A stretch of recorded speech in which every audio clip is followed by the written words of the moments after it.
Okay, latest update tayo dito sa Davao City Coastal Road.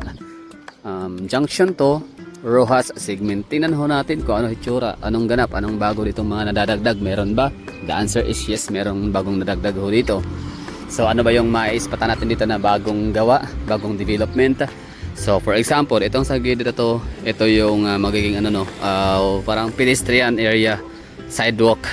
So ito ay para sa mga siklista and the mga runners, no? So ito yun. May pinagbago ba siya? Yes, the answer is meron. Kasi dati hindi pa to na flattened dito na area. So parang gabundok pa lang siya, natambak ng mga lupa. Tapos diba? So gabundok na tambak ng lupa. Tapos meron na ditong yan. Wala yan dati, di ba? Tapos parang malapad na siya. So parang dalawang lane, no, ang kanyang lawak. Aba, maganda. So sa bagay, same with Coastal Road Junction 1 sa may Times Beach, di ba? So ganito rin kalawak yun, dalawang linyahan din. Hindi, parang mas malaki to, no? Mas malawak. Ano sa tingin niyo? Mas malawak ba? No? Parang mas malawak nga to. And sure ako na hindi to magiging kalsada kasi may poste na ng ilaw. So okay, yan. Dagdag yan sa bagong nakikita natin dito.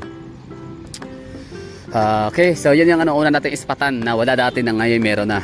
Wala dati nung December 15 last year. Ngayon meron na ganito. Ibig sabihin mas malapad ba. Tapos pangalawang maispatan natin ay itong lamp lights or lamp post o ano ba tawag dyan, solar or solar. Basta meron na yan. So tingnan natin dito, marami sila. Yan, hanggang dun. Hindi ko siya napansin kung ito ba'y umiilaw na sa gabi. Hindi ko alam kung kailan na ito na-installed.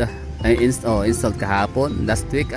Kailan kaya, no? So, sino mga naka-observe dyan na ito ay nag-o-open na umiilaw na. So, tingnan natin to mamayang gabi or bukas ng gabi. Daanan natin to dito at nang ma-confirm natin kung talagang gumagana na ba to. Pero syempre, solar light yan. Paniguro, gumagana na yan, di ba? Solar light ba yan o kuryente? Okay, so yun pangalawang development dito na nakita natin na naispatan natin dito sa Coastal Road Junction to Rojas segment. So sa kabilang bahagi naman tayo, wait lang, ito wala to dati. Ito pala pangatlo, no? Tatlong naispatan natin na meron na ngayon na wala dati. Kasi ang nakalagay dito nung araw last month, ganyan lang, yan, gutter, ano ba tawag dyan? Gutter ba? Ganyan lang, no, yung nilagay lang siya. Ngayon dito concrete na talaga siya. So ilan na ba yung ispatan natin? Tatlo, no? Isa, dalawa, tatlo. Sa kabila tayo, let's go to the other side. So meron tayo nakita ditong mga poste na hindi pa man siya na-install pero ginagawa na siya. Yan, poste. So kapag matapos yung mga yan, mabuo, hindi magiging na siya, poste na talaga siya ilalagay.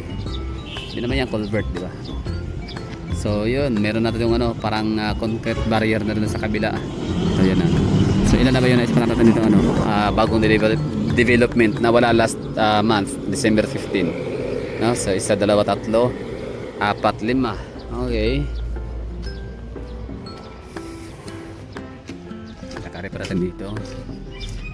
Lima pa lang so far, no?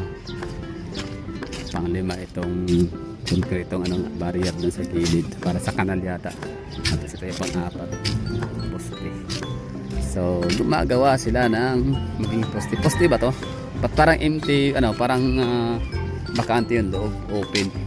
Lalagyan ba ng bubuhusan ba ng simento yan? Paki-comment nga dyan. Hindi ko kasi masyadong kabisado yung mga meron, no? Makikita natin sa construction site. Hindi ako exposed. Binilang lang naman natin dito yung inispatan lang natin yung mga bagong nadagdag dito ng mga equipment. Although may mga nagtatanong pala sa atin, no? So sasagutin siguro natin kung matapos ba daw to by March 2026, which is yun po yung pronouncement ng Mayor Basti Duterte. So tansya ko, pwede. Nagawa nga lang padaanan by December 15, no? Na minabadali ang nila D-Zone, nila BBM. So what more sa March 2026 gayong siya, napaka taas pa nun, medyo may kalayuan pa. So yun lang ha, ang ano natin dito, mga latest development update sa Davao City Coastal Road Junction 2 and Rojas segment.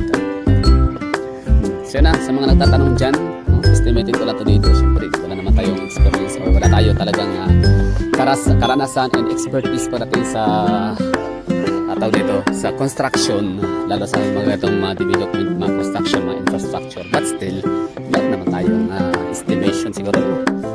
So syempre ibabase natin yan sa mga na-observe natin ng mga nagdaang buwan. So tansya ko pwede madaanan nga ito ba yun, March. So ibig sabihin yung ating na-experience dito na bottleneck ay maaaring hindi na may experience. Alright, ibig sabihin magiging smooth na flow ng sasakyan natin dito dadaan. Grabe ganda na nito pagkatapos, talagang beneficiary lahat ng mga Pilipino, hindi lang mga Davawin nyo, kahit hindi lang mga Pilipino, basta foreigner yung naman dito. Ang galing. So this is where our money or this is where our taxes go talaga. So maraming thank you Tatay Digong sa iyong build project. Kahit pa 100 million times na aangkinin ito ng Bangag Administration, hindi na yan paniniwalaan ng mga taga Davao, kasi alam namin in the first place talaga, in the beginning, from the beginning of groundbreaking. So nagsisimula itong proyekto na to kay Pangulong Rodrigo Roa Duterte under the flagship project of Bell Health Program and Regional